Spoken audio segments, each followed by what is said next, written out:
umutima ukaba ku misozi dans les hauteurs ukaba kure hejuru cyane et les montagnes haba mu et misozi les vallées haba mu bikombe n'intéressent pas Dieu. ibyo ntabwo Imana ibyitaho Les vrais descendants urubyaro d'Abraham, nyakuri rwa Aburahamu le Seigneur prépare par l'Esprit de Dieu niveler leur vie. umwami abitegurisha umwuka we kugira ngo biringanizwe. Alléluia. Haleluya.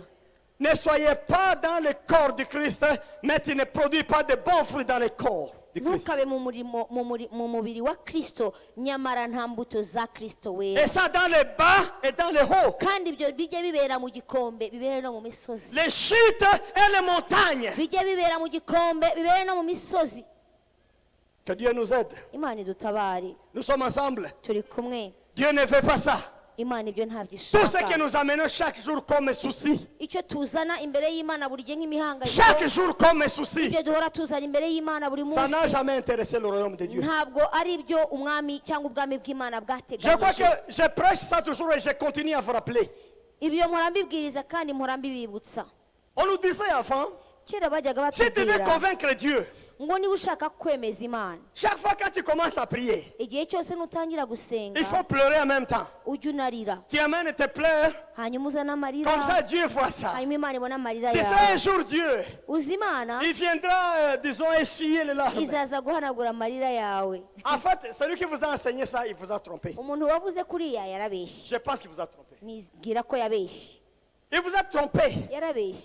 Il vous a trompé. Ça, c'est le mensonge à 100%. yarabayobeje. Les larmes du corps, des yeux, amarira y'amaso cyangwa amarira y'umurizo ça ne dit rien à Dieu. Rien à Dieu. ayo ntacyo avuze imbere Ça ne y'Imana. dit rien à Dieu. ntacyo avuze. Ça ne dit rien. amarira y'umubiri gusa y'uburangamutima nta kintu J'ai avuze. fait la même politique plusieurs années. nararize cyane imyaka myinshi. J'enlève les souliers. najyaga mvanamo inkweto J'enlève les chemises. nkavanamo ishati Je me mets par terre. hanyuma nkarambarara hasi Je me crée un souci dans la tête. maze nkiremera ikibazo Pour un problème qui persiste. kubera ibibazo byari bimaze kugwira. Et je commence à pleurer. hanyuma nkatangira Et kwiriza je dis, Dieu, regarde nkavuga toi-même. Mana reba uko ndira Regarde reba toi-même. nawe. Un jour, le Seigneur m'a montré. noneho umwami rimwe aranyereka Il m'a montré comment. anyereka ukuntu J'ai vu un tableau devant moi. naje kubona ikintu kimeze nk'ikibaho imbere yanjye. Quand j'ai commencé à prier, noneho natangira gusenga il y a une main qui écrivait mes prières, mes requêtes sur ce tableau. icyo kiganza kikajya cyandika buri gihe ntangiye gusenga ibyo nsaba. Ça bien écrit. noneho kikandika Ça bien écrit. kikandika Seigneur, souviens-toi de moi. Mana nyibuka, Aide-moi, Seigneur. Mana ntabara, Sauve-moi, Seigneur. Mana nkiza, Délivre-moi, Mana Seigneur. mbohora, Donne-moi, Seigneur. Mana mpa. La main écrivait. kikajya cyandika ibyo ngibyo. Mais j'ai dit non, mais pour qu'ils comprennent. noneho ndavuga kugira ngo noneho Imana yumve. Quand j'ai augmenté maintenant les larmes, noneho nongeza amarira. et les larmes venaient d'où? amarira yavaga hehe ubu? Ça venait d'un souci charnel. yavaga mu kibazo nifitiye mu Un rwego souci charnel. rw'umubiri. ikibazo cyanjye Je kimangayikishije. me rappelle comment papa était dans le cercueil un nibuka ukuntu jour. data yapfuye arambaraye mu sanduku. Je me rappelle comment mon fils, mon deuxième fils est mort. nkibuka ukuntu umwana wanjye wa kabiri yapfuye. Je me rappelle quand j'étais affamé un jour, j'ai mangé le manioc amer, j'ai voulu trépasser. nkibuka rimwe inzara yanyishe nkatekereza iby'imyumbati nkababara cyane J'ai pleuré. bikandiza. Les pleurs là, noneho ayo marira la main a laissé d'écrire. noneho ka kaboko kandika kakareka kwandika. Ça ramassait les larmes. noneho kakaza kakafata ya marira Comme yanjye ça. kakayayora. Et ça commençait à effacer. kakaza kagasiba kagasiba kagasiba kagasiba. J'ai dit quoi ça? ndavuga ye Quoi ça? ibi ni ibiki? Dieu m'a dit ceci. Imana irambwira ngo Désormais dans ta vie, uhereye none à ton niveau, ku rwego rwawe Toi. wowe ne pleure plus. ntuzongere no kurira. Ne pleure plus. ntuzongere kurira Tu te contredis. kuko urivuguruza. Tu écris les requêtes, urandika ibyo usaba. les larmes charnelles encore, tu hanyuma effaces. noneho ukazana amarira y'amarangamutima yawe akaza kubigusibira. Et prêche ça aux gens qui doivent savoir. kandi uzagenda unabyigishe n'abantu bakwiriye Dites kubimenya. ça aux gens, ils doivent savoir. uzabibwira abantu babimenye. Pourquoi vous pleurez? kuki urira? C'est un enfant qui pleure. umwana niwe urira. Un homme adulte ne pleure pas. umuntu ukuze ntarira. J'ai compris. Est-ce narabisobanukiwe que toi tu es bébé spirituel? none se wowe uri bebe wo mu Est-ce que mwuka tu es un enfant? uri umwana wo mu mwuka Et si tu l'es, niba kandi uri tu auras nawe tes enseignements. uzagira Mais est-ce inyigisho que zawe toi-même tu es enfant encore? ariko iyo wirebye usanga ukiri pleurer. umwana ku buryo warira Tu pleures quoi? urarizwa n'iki Qu'est-ce qui t'étonne pour pleurer? ese niki kiguhungabanyije ku buryo warira Qu'est-ce que tu n'as pas encore vu pour icyo pleurer? utarabonesha amaso yawe cyakuriza uyu munsi ni iki Qu'est-ce qui te fait tiquer comme ça pour pleurer? ni iki gituma wumva urahamutse ukarira Ça n'a pas de sens. nta cyerekezo Enlevez le pleurs. vanaho amarira Donc Dieu ne fait pas la situation des bas et des hauts. C'est ça.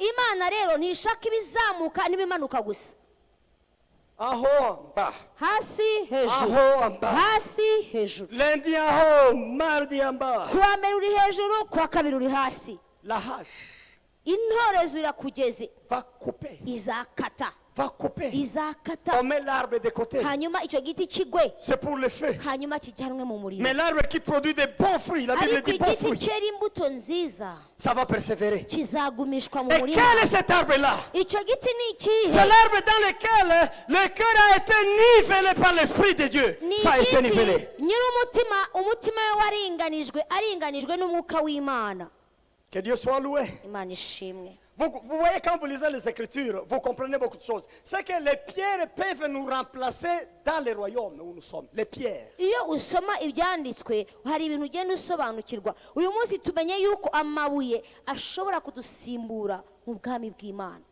Ils ne font pas trop pleurer. rero kurira cyane si byo Ils ne font pas trop pleurer. ntimukarire cyane Persévère dans la foi. ahubwo mukomeze mwizere kandi Puisque mushikame tu es descendant d'Abraham. kubera yuko muri uru rubyaro Oh, rwa Aburahamu- hallelujah. haleluya Tu es descendant uru d'Abraham. rubyaro rwa Aburahamu Il faut persévérer. ugomba gutitiriza Notre principe est de commencer dans le vide et on termine bien. C'est ça notre principe. ihame ryacu tugomba kugenderaho nuko duhera ku busa tugakomeza tukagenda tukazagera kugira tugeze mu byo tugeramo Tu peux dire Amen? ese wavuga amen C'est ça le principe.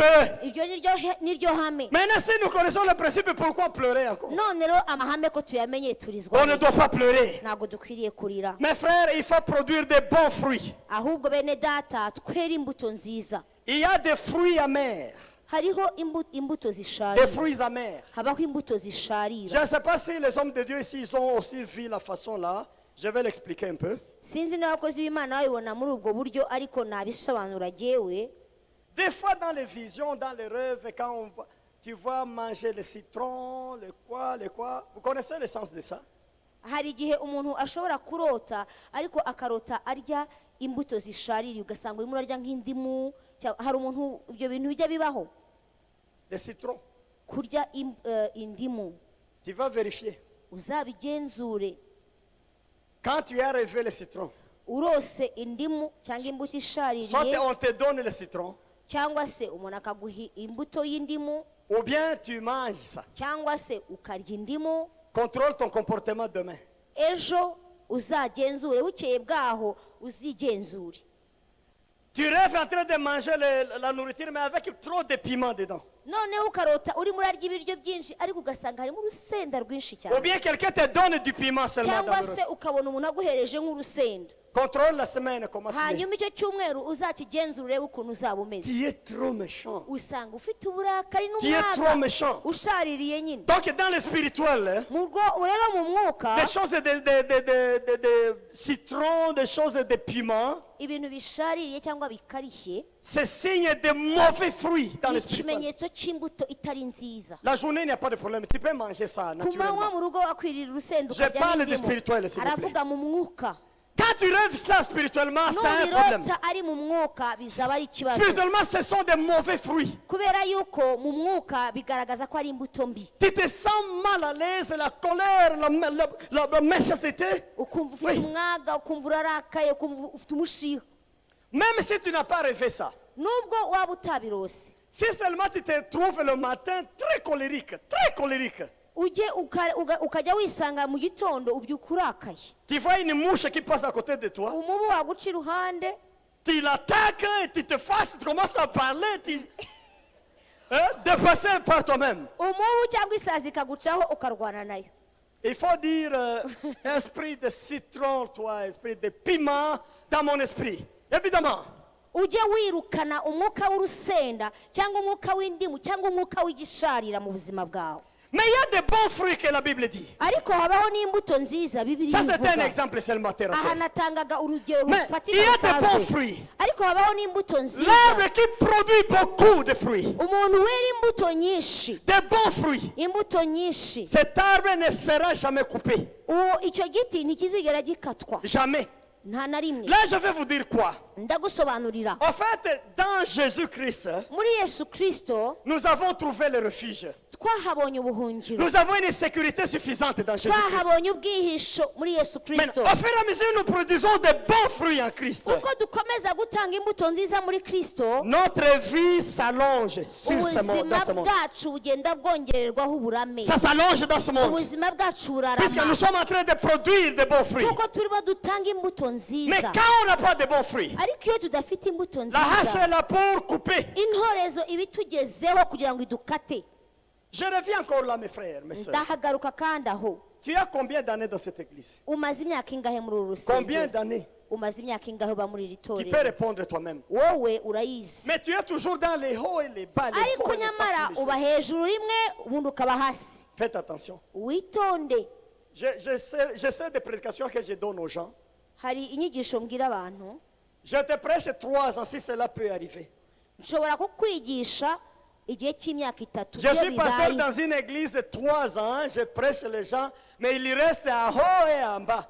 Il faut abandonner cette église. iyo nigishije mu itorero nkakwigisha ndi umushumba nkamarana nawe imyaka 3 ariko ugakomeza kuba hejuru cyangwa ukaba hasi, aho ndahareka. Tu n'es pas nivelé. kuko utaba uringanizwa, Tu deviens une bombe. aho uhinduka igisasu, Tu vas exploser. kuko rimwe Et uzaturika, moi et toi, nous ari tous nous serons wowe ari emportés. igihe duturikana. En principe, mu mahame ce asanzwe, que nous suivons comme notre foi, c'est un dynamisme, c'est un mouvement. On avance toujours. ibyo tugenderamo nk'ukwemera cyangwa ukwizera tugenderamo ni ibintu bitaguma ahantu hamwe bihagaze, ni ibintu bigenda byimuka kandi bigenda byimuka mu bwiza. Et nous savons ça quitte dans le noir, dans la faiblesse, dans le chaos, mais pour aller terminer toujours dans la grande victoire. kandi C'est ça. tuzi ko bihera mu mwijima, bihera mu icuraburindi, bihera mu bibazo, ariko amaherezo birangiriza mu mucyo w'itangaza. Que Dieu soit loué, Imana ishimwe cyane, que Dieu soit béni, Imana ishimwe cyane. qu'il soit glorifié. Haleluya. Nous avons encore l'espoir ce soir. turacyafite ibyiringiro iri Même si joro, nous avons commencé dans la faiblesse, nubwo twatangiriye mu ntege nkeya, là devant, hari imbere nous serons dans la force. tuzaba mu mbaraga, Nous serons dans la force. tuzaba mu mbaraga. Alléluia. Haleluya, Nous serons dans la force. tuzaba mu mbaraga. Maintenant, Jean-Baptiste explique le message. noneho yohana umubatiza arasobanura ubutumwa, Les gens commencent à poser des questions. abantu batangira kujya babaza ibibazo. Les premiers, ce sont les collecteurs d'impôts. aba mbere babajije bari abakoresha b'ikoro, Maintenant, qu'est-ce que nous allons faire pour échapper ngo à none au se jugement? tubigenze duti? Il a répondu. arabasubiza, Il a répondu. yarabashubije, Il a dit, vous ne taxez pas quelqu'un au-delà de ce qui est prévu. arababwira ngo ntimukajye musoresha abantu imisoro irenze ibyakagombye gusorwa, N'exigez rien de plus. ntimukajye mwaka abantu ibiruta ibyo mwategetswe. Vous me suivez, mes frères, mes sœurs. murankurikiye, Nous sommes ensemble. mwankurikiye, Suivez la parole de Dieu. mwumve ijambo ry'Imana Vous êtes venus pour ça, c'est important. kuko nicyo cyabazanye.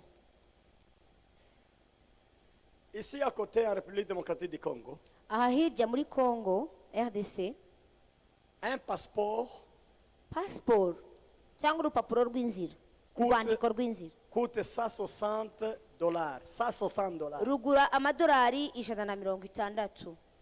Quand vous allez à Bukavu ici, wajya i Bukavu pour prendre le passeport, kugira ngo abe ariho ufatira urwandiko rwawe rw'inzira, on vous propose 2 devis.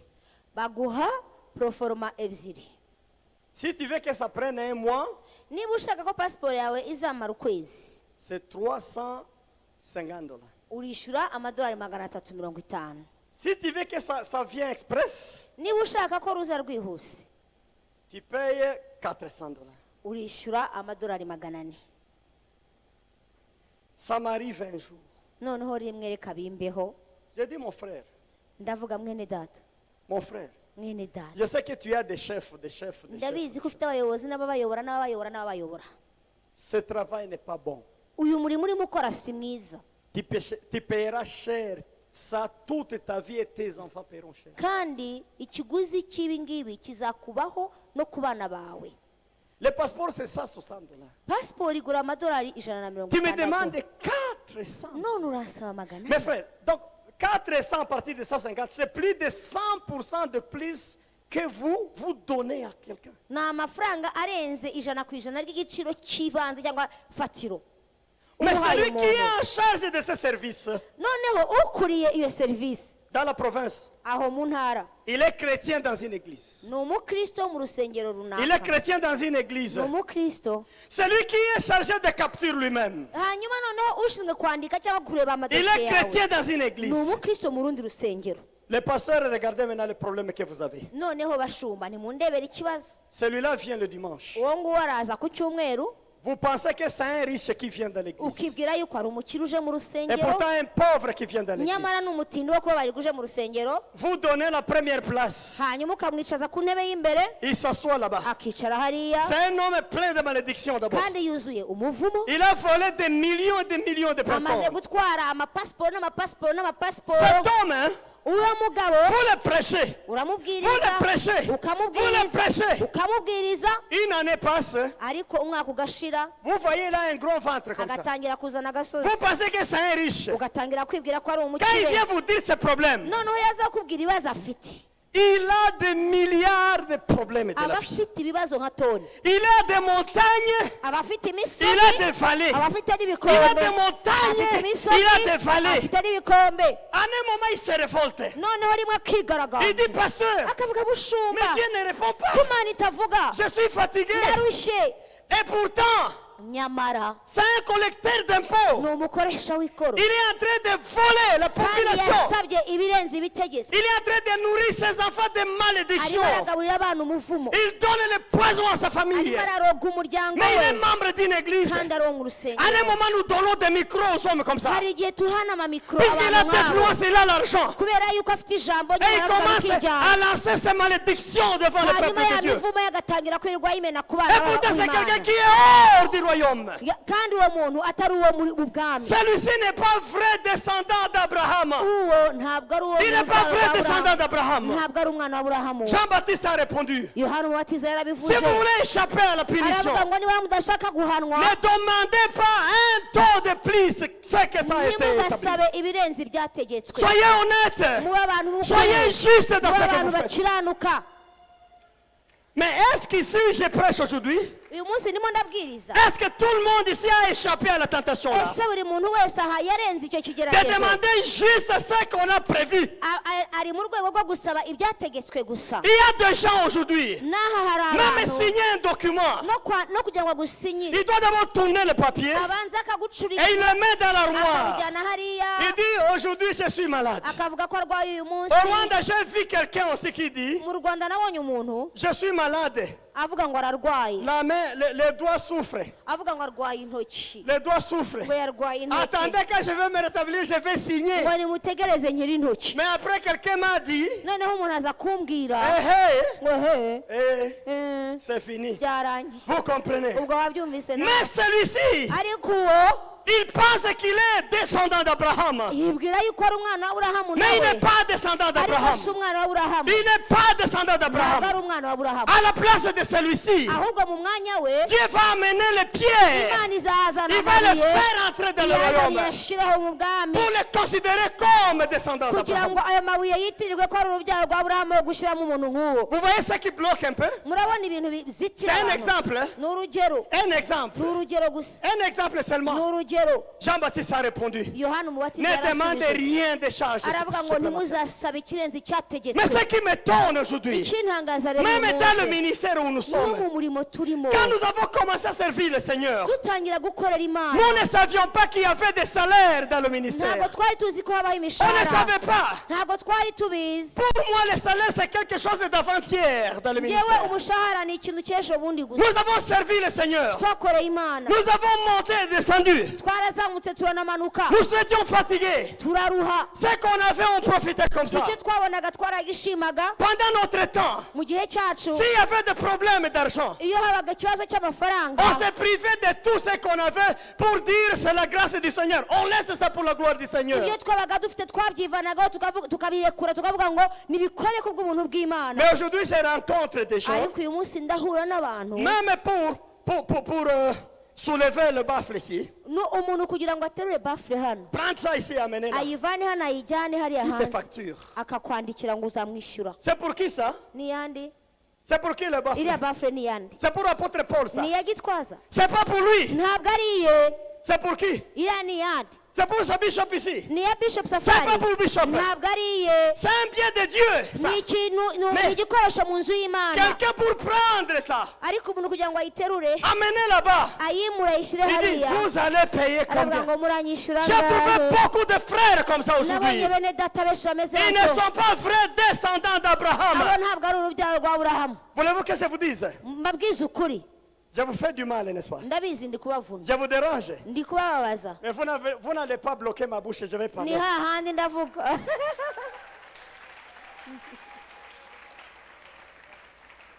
Écoutez bien mes frères. bene data Dans le munkurikire ministère de Dieu, mu murimo w'Imana le temps qu'on dépense dans le bénévolat, c'est plus grand. Toujours. umwanya umuntu amara mu gukorera ubushake niwo mwinshi amen Dans le ministère de Dieu, mu murimo w'Imana les dons qu'on donne, les offrandes, les dîmes sans salaire, ça prend beaucoup de temps pour chaque serviteur. impano dutanga kwitanga dutanga umurimo dukora ibyo byose bifata uruhare runini mu buzima bw'umukozi Maintenant, w'Imana quand Dieu vous voit comment vous avez donné, comment vous avez sacrifié, comment vous avez oublié, comment vous vous êtes démené, à la fin, il prend tout ça, il l'amène dans votre compte.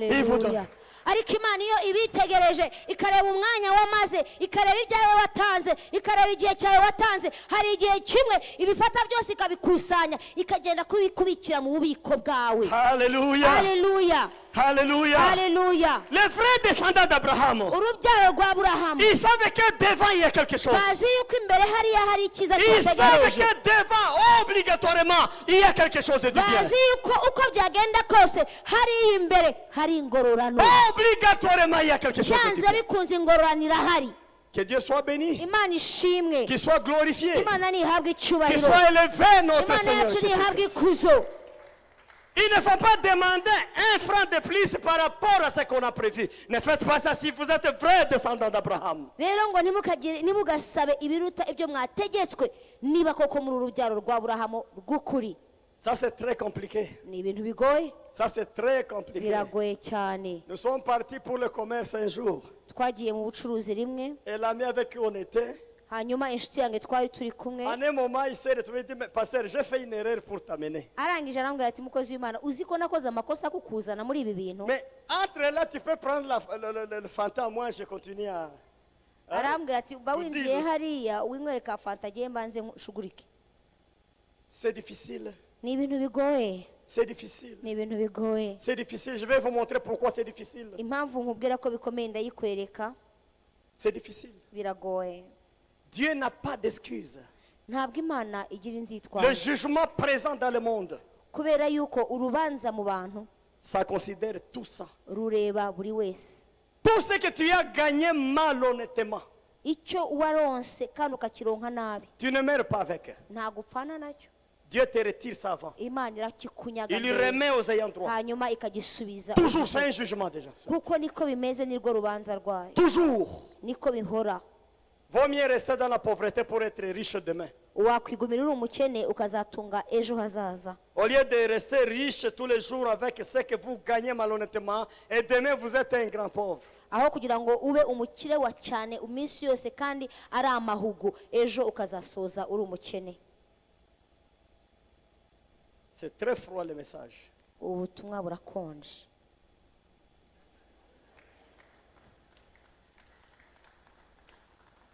Il pose des questions, les Sadducéens. abasadukayo babaza ibibazo Il y répond. arabasubiza Yohana Celui qui a deux chemises, arababwira ngo ufite imyambaro Prenez une chemise et donnez à celui qui n'en a pas. umwe awuhuta ufite. C'est ça, planifier le chemin pour le Seigneur. Uko niko umuntu ategura inzira y'Uwiteka. Vous restez avec une chemise et vous donnez une autre. Ugatanga ishati yawe cyangwa umwambaro wawe umwe, undi mwambaro ukawuhuta ufite. Quelle société aujourd'hui on peut faire? Ese uyu munsi ababikora ni bangahe? Ce n'est pas facile. Ntabwo biboroheye. Chacun veut avoir des malles et des Buri wese arashaka kugira amasanduku n'amasanduku des yuzuye imyenda, garde-robes, garde-robes. kuzuza utubati n'utubati, Et il prend des photos pour ça, il met sur Facebook pour montrer. hanyuma agafotora imyambaro ye yose akayishyira muri Facebook. C'est ça le monde, Iyo niyo si y'uyu munsi, là où nous sommes aujourd'hui. aho niho duhagaze uyu munsi wa none. Mais si tu veux que le Seigneur te nivelle, Ariko niba ushaka ko umwami akuringaniza, ce que tu as, ibyo ufite partage ça avec l'autre. wige kubigabana n'abandi. Que Dieu soit Amen. loué. Haleluya. Partage ça avec d'autres. Wige kubisangira n'abandi, C'est surtout ceux qui n'en ont pas. cyane cyane abatabifite. Et si on allait en Galate, surtout les gens de la maison de Dieu. Hanyuma wareba mu Bagalatiya hakavuga ngo cyane cyane abo mu nzu ya so. Alléluia. Haleluya. Les soldats aussi sont venus. Abasirikari nabo baraza, Nous posons aussi la question, qu'est-ce que nous allons faire? baravuga none se twebwe tuzakora iki? Il les a dit, Arababwira ngo ne ravissez personne. ntihakagire umuntu muhongesha, Et puis ne dénoncez pas à tort quelqu'un. cyangwa ngo mumurege ibinyoma. Mais on n'a pas parlé de policiers dans la Bible. Peut-être à ce moment-là, il y avait seulement des soldats. Ntabwo hano bigeze Militaire. bavuga abapolisi, bivugiye abasirikare, Mais c'est leur message. ariko nabo birabareba, Leur message. nabo ni ubutumwa bwabo. Mais si c'est un peu bien, mais à côté, Ahangaha c'est terrible. birasa naho bimeze neza, Quand ariko vous tom- wambutse Vous wakumirwa. tombez dans le main d'un policier à 20 heures. Uguye mu Vous êtes maboko pris. y'umupolisi saa 2 hakurya iyo waba uhiye. Il continue à parler. Arakomeza aravuga Contentez-vous de votre solde, c'est votre salaire. ngo kandi ibihembo byanyu bibanyure. Mes frères, c'est difficile vraiment. Bene data, ntago byoroshye La prédication n'est pas bonne ce soir. uyu munsi, ntago byoroshye. Combien de gens parmi nous se contentent de leur solde, leur salaire? Ese ni bangahe bumva banyuzwe n'imishahara yabo? J'ai vu une main là, que Dieu te bénisse. Ni bangahe bumva umushahara bahabwa ubanyuze? Dieu va vous tester dans tout ça. Dans tout ça, Imana dans tout ça, izabageragereza dans tout ça. muri buri kintu icyo ari cyo cyose. Et il y a quelqu'un qui ne vit pas du salaire, il vit de ravissement, de tromperie, de mensonges, de vol. Le salaire, non, il ne touche jamais ça. Hari abantu imishahara yabo batajya banayikoraho, ahubwo baba bafite utundi tuntu tw'udukoryo hirya no hino tubazanira amafaranga ku buryo umushahara batanawurebaho. La corruption, Ruswa, la corruption, ruswa, la corruption. ruswa. Non, donne un peu là. Mpereza Donne un peu là. dukeya aho ngaho. Vous demandez une facture. Non, ici, on ne donne pas de facture. Ugasaba fagitire, akavuga ngo reka ntabwo dutanga fagitire twebwe. Sinon, le prix monte si tu demandes des factures. Kuko nuza IBM ibiciro birazamuka. Contentez-vous de votre salaire, Munyurwe n'imishahara de votre salaire. cyangwa n'ibihembo. Si vous voulez avoir l'argent, je parle en spirituel, n'aimez pas trop l'argent. Niba wifuza kuzagira amafaranga, ndavuga mu mwuka, ntuzayakunde cyane mu buryo bufatika. Les théories commercialistes, on va dire, mais il faut aimer l'argent pour chercher l'argent, pour avoir l'argent. Ça, c'est commercialiste. Ça. Abigisha by'ubucuruzi n'iby'ubukungu baravuga ati kugira ngo ugire amafaranga ugomba kuyakunda, ugomba kuyakorera. Mais des théories spirituelles, Ariko amahame y'umwuka, ils ne font pas aimer l'argent. kuyakunda si byiza. Utilisez l'argent pour des biens nécessaires, des Ujye besoins ukoresha nécessaires. amafaranga nk'ayo kugufasha no kukuzahura mu kintu runaka. Fini. Birangiriraho. Le reste, laissez à Dieu. Hanyuma ibindi ubirekere Imana. Vous comprenez comment Dieu nivelle la vie de Urumva quelqu'un ukuntu met à niveau. Imana iringaniza urwego rw'umuntu. Pour avoir un homme bien, Kugira ngo ugire umuntu uringaniye une femme bien. n'umugore uringaniye, Voilà dore uko ubigenza nuko. le jugement de Jean-Baptiste. Uko niko urubanza ruvuga kuri Yohana Les Umubatiza. salaires, Umushahara cyangwa ibihembo. salaire, Igihembo. salaire, salaire. Igihembo.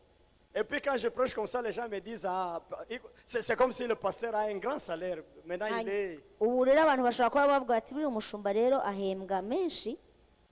Vous pensez que moi, je ne prêche pas la Bible seulement puisqu'elle est la Bible.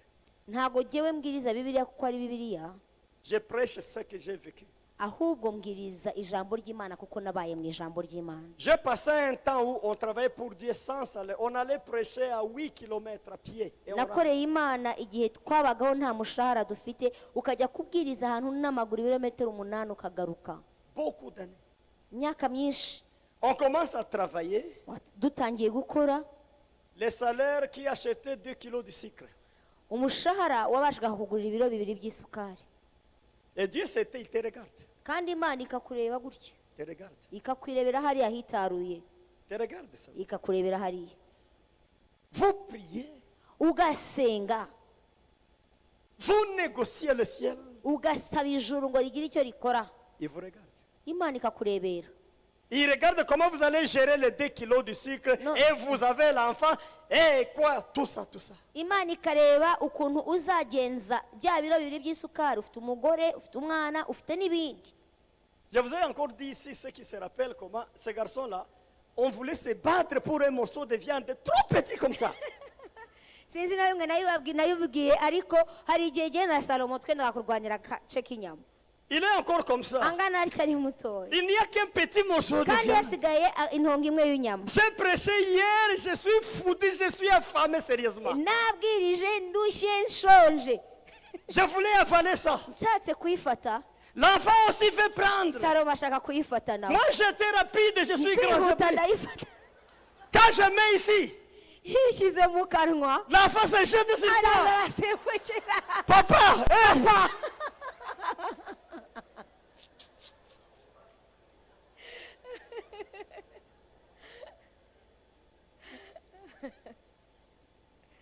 Tout ça, le Seigneur regarde. Ibyo byose Imana ikabireba. Sois satisfait de ton salaire. Unyurwe n'igihembo cyawe, Sois satisfait de son salaire. unyurwe n'igihembo cyawe. Que Dieu soit loué. Imana ishimwe cyane, Que Dieu soit béni. Imana nihabwe icyubahiro. J'ai toujours témoigné et j'ai la force de témoigner aux gens. Mpora nkanga ubuhamya kandi ngira imbaraga Quand zo j'ai gutanga fini ubuhamya. tous ces examens-là, Ibyo bizamini byose maze kubicamo, le Seigneur m'a dit, umwami arambwira ngo je te donne un dépôt ngo nguhaye ububiko, de la nourriture nguhaye ububiko qui ne bw'ibiryo, finira jamais. kandi ubwo bubiko ntibuzigera Ça ne bukama, finira jamais. ntibuzigera bukama. Moi, je peux aller à une année sans travail, sans salaire quoi. Je vis. Seulement ma femme et mes enfants comprennent ça. Comment je vis avec le Seigneur. Nshobora kumara umwaka nkora akazi nta mushahara mfite, kandi simbura icyo kurya, simbura ibintu mu rugo, umugore wanjye n'abana banjye bo babibahamiriza ko bazi ibyo ari byo, Je ne prends pas de dette. kandi sinikopeshe. Ne m'attendez pas un jour que non, je l'attends le passé. Un jour, tu ne me feras pas. Le Seigneur m'a refusé ça. Ntuzanategereze yuko hari umunsi pasiteri yikopesha ngiye nkazamo, Imana yarabimbujije. Oh, donne-moi 100 000 d'abord. Wabaye umpaye Ça ne ijana va aho, pas encore. Donne-moi 100 000 iba encore. umpaye ibihumbi ijana Donne-moi aho 100 000 ngaho, encore. umpaye ibihumbi ijana aho ngaho. Ça, c'est quelle vie ça? Ubwo ni ubuzima bumeze C'est bute? une vie de malédiction. Ni ubuzima bw'umuvumo. Qu'est-ce qu'il est dit dans Deutéronome? Handitse ngo iki mu gutegeka kwa kabiri? Vous n'allez pas prendre de dettes, vous n'allez pas vous endetter, mais vous allez prêter. Ngo C'est ça la parole de Dieu. ngo ntabwo muzaguza, ahubwo muzaguriza amahanga. Comment les gens vivent l'évangile? Ils prêchent ça, mais ils ne vivent pas ça dans leur vie. None ni gute abantu bavuga ubutumwa bwiza ariko ntibabubeho? Dette, dette, dette. Imyenda 100 imyenda, 000 là-bas. 200 ibihumbi 000 ijana hariya, là-bas. 200 hariya, 50 000 là-bas. 50 30 hino, 000 là-bas. 30 hirya. C'est toi-même qui es affamé. None se niwe wenyine Nous ushonje? sommes passés tous dans la famine Abantu sévère. benshi baciye mu Mais on a vu nzira, le Seigneur, comment il est puissant. ariko babonye ukuntu Imana igira neza. Qu'il soit loué le Seigneur. Imana ishimwe. Je ne vous ai pas témoigné encore ici. Nigeze babwira aha ngaha, Comment j'étais dans la maison à vouloir mourir nigeze kuba ndi mu nzu nenda gupfa, pendant le temps de la guerre. hari Tout le intambara, monde est parti. abantu bose Tu ne barahunga, peux rien avoir à nta manger. kintu na kimwe babasha kubona Et cyo comment kurya. Dieu, Nuko Imana il a amené les champignons imeza ibihumyo devant ma maison, imbere y'umuryango sur le wanjye ciment à côté. kandi bimeze ahantu Ça mu isima poussait partout là. ibihumyo biramera Elle me dit mange pour ne pas mourir. noneho imana irambwira ngo ubirye kugira ngo udapfa Toi tu t'endettes pourquoi à chaque fois? kuki ufata amadeni buri gihe Tu wewe manques de foi dans les choses. wabuze kwizera mu bintu Le Seigneur est capable. kandi imana nyamara irashoboye Il est capable. imana irashoboye Il est capable. imana irashoboye Oh, Alléluia. haleluya Pour les vrais descendants d'Abraham, urubyaro nyakuri rwa aburahamu vous n'allez pas prendre l'argent d'autres. Le Seigneur va se soucier de vous. Il va s'occuper de vous. Il va bénir votre vie. Il va vous aider. Il va vous élever. ntabwo muzarya imyenda y'abantu ahubwo umwami azabahangayikira umwami azabaha umugisha umwami azabambika ndetse anabagaburire kuko niwe ubitayeho Alléluia. haleluya Alléluia. haleluya Je travaille dans la société de plusieurs personnes. nakoze mu bigo by'abantu benshi Et je vois comment les gens sont derrière l'argent. nkabona abantu ukuntu biruka inyuma y'amafaranga Je regarde. nkabyitegereza Je regarde. nkabireba Je regarde. nkabireba Vous irez où avec l'argent? ayo mafaranga muzayajyana he Vous amenez l'argent où? ayo mafaranga murayajyana Quelle vitesse pour l'argent? ese uwo muvuduko w'amafaranga ni Pour bwoko l'amener ki? où? arabageza he La mission que nous avons, ce n'est pas l'argent. ubutumwa twahawe ntabwo ari Jamais, amafaranga. jamais, jamais. oya Nous utilisons l'argent, mais ce n'est pas ça la mission. La mission, c'est amener les hommes à entrer dans le royaume de Dieu. dukoresha amafaranga mu kazi dukora ariko ubutumwa twahawe ni ukuzana ni uguhamagarira ubugingo bwinshi mu bwami bw'imana Contentez-vous de vos salaires. ngo munyurwe n'ibihembo byanyu Le Seigneur va faire des miracles à votre vie. umwami niwe uzakora ibitangaza mu Et il buzima va le bwawe faire. kandi azabikora Il va le faire. azabikora Ça sera une petite période de 17.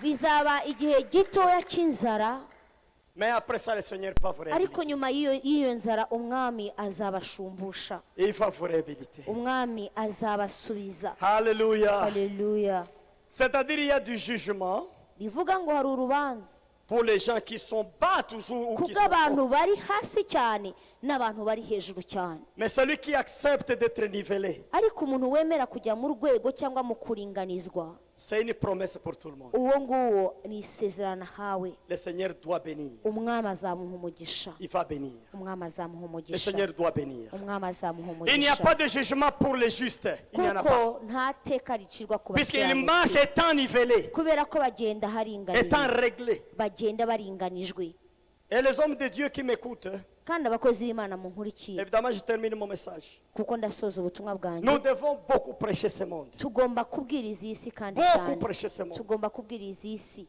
En fait, les gens tentent Dieu.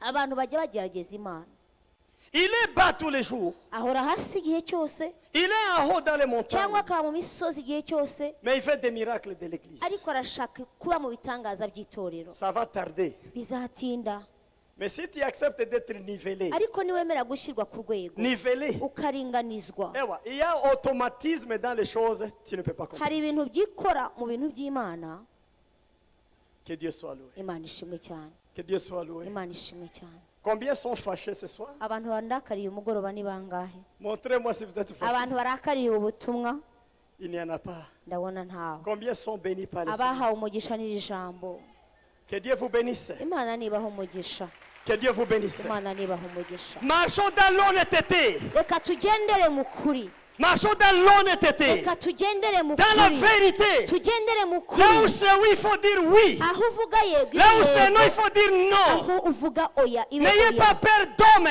ntugatinye abantu N'ayez pas peur d'homme. ntugatinye Ne abantu péchez pas à cause d'homme. kandi ntuzakore icyaha kubera abantu Ne péchez pas à cause d'homme. ntugakoreshwe icyaha Il n'umuntu y a la promotion devant toi. kubera ko kuzamurwa biraje imbere yawe Alléluia. haleluya Nous haleluya allons nous lever pour la reka prière. duhaguruke maze dusenge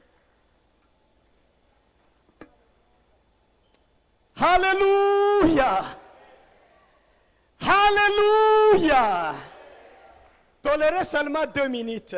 wihangane iminota ibiri gusa Nous allons prier. Nous allons dusenge terminer. hanyuma dusoze Nous prions ensemble. reka dusengere hamwe twese Demandez à Dieu de t'aider, usabe imana kugira ngo igutabare de niveler ton corps, usabe imana kugira ngo abe ariyo iringaniza niveler imibereho ton yawe âme, iringanize ubugingo bwawe niveler ton esprit. kandi iringanize umwuka wawe Dis à Jésus, je suis prêt. ubwire umwami Yesu ngo mwami nditeguye Nivelle-moi. data nditabye kandi undinganize. Troisièmement, dit, je suis descendant d'Abraham. kandi wongera uvuga ngo mwami ngewe dore ndi urubyaro rwa Aburahamu.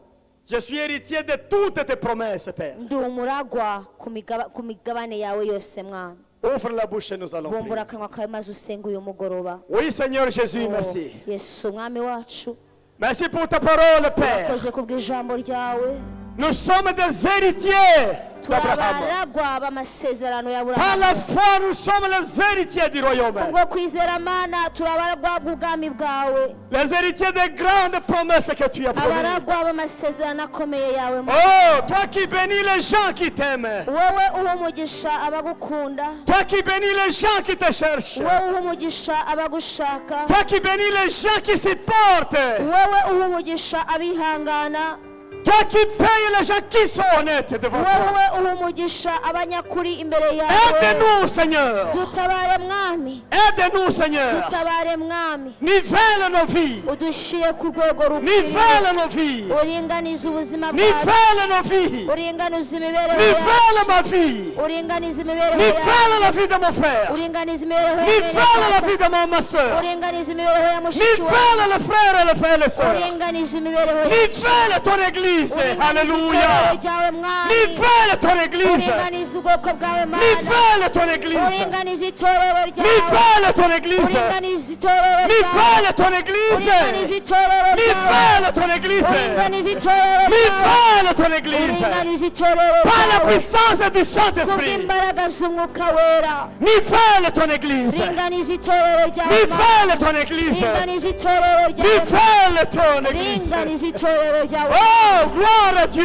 icyubahiro ni cyawe mana. Gloire à Dieu. icyubahiro ni cyawe mana. Toi qui vas transformer nos vies. wowe ugiye guhindura imibereho yacu. Même si nous avons commencé dans la faiblesse. nubwo twatangiriye mu ntege nke nyagora. Même si nous avons commencé dans les échecs. nubwo twatangiriye mu gutsindwa mana. Mais nous avons la victoire. ariko waduhaye kunesha muri wowe. Nous avons la victoire. waduhaye kunesha muri wowe. Nous avons la victoire. waduhaye kunesha muri wowe. Nous avons la victoire. duhawe intsinzi. Nous avons commencé dans la pauvreté. twatangiriye mu bukene. Nous avons la richesse. dufite ubukire. Nous avons la richesse en dufite toi. ubukire muri wowe. Oh, alléluia. haleluya. Nous avons commencé dans la sécheresse. twatangiriye mu mwoma mana. Mais nous sommes arrosés par tes ariko bénédictions. twuhiriwe n'umugisha wawe. Nous avons commencé dans la faiblesse. twatangiriye mu ntege nke mana. Mais nous allons dans la force. ariko tugiye mu mbaraga. Nous allons dans la force. tugiye mu mbaraga. Nous allons dans la force. tugiye mu mbaraga. Nous allons dans la force. twinjiye mu Nous allons mbaraga. dans la force. twinjiye mu mbaraga. Nous allons dans la force. twinjiye mu Nous mbaraga. allons dans la guérison. twinjiye mu gukira. Nous allons dans la guérison. twinjiye mu gukira. Nous allons dans la guérison. twinjiye mu Nous gukira. allons dans la puissance. twinjiye mu mbaraga. Nous allons dans la puissance. twinjiye mu gukomera. Nous allons dans la puissance. twinjiye mu gukomera. Nous allons dans la puissance. twinjiye mu gukomera. Oh éternel, merci beaucoup. uwiteka urakoze. Merci beaucoup Seigneur. urakoze mwami. Bénis ton peuple. uwo mugisha ubwoko bwawe. Nivelle ton peuple. kandi wongere ushyire ubwoko bwawe mu Éternité en rwego. éternité. ibihe byose iteka n'iteka. Amen, amen. amen. Amen. amen. Que le Seigneur vous bénisse. umwami imana abaha umugisha. Amen. amen. umusozi wa kure hariho igiti gishaje gisa nabi cyanduye kandi ntabwo bwishamaje. Yesu yikoreye ibyaha haleluya bibambanwa kuri icyo giti niho nabonera ko haleluya nawe n'umucunguzi wanjye niho naboneye kubohoka nihawe n'uwankunze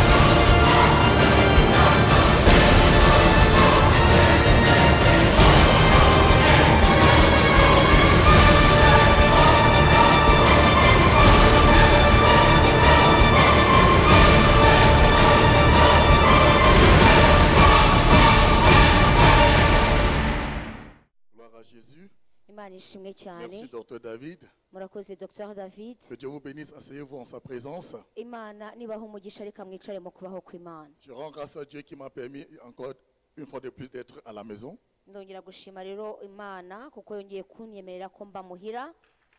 Alléluia. Haleluya. Je me sens chez moi ici. Iyo ndi hano numva ndi muhira. Nous voulons aussi remercier notre Moïse, notre père, Kandi l'apôtre, le docteur Paul Gitwanza, turashima Mose wacu ariwe papa wacu Dr Apôtre Gitwaza, qui me donne aussi l'opportunité de pouvoir continuer à servir Dieu dans le cadre des universités théologiques évangéliques. uduhaye umwanya wo kongera gukorera Imana mu rwego rwa kaminuza zigisha teologiya ndetse n'ivugabutumwa. Merci pour mon frère, le docteur David. Il est mon frère jumeau parce que nous avons les mêmes histoires depuis notre famille jusqu'à maintenant. Rero ndashima na mwene data impanga yanjye Dr David kuko nasanze duhuje amateka.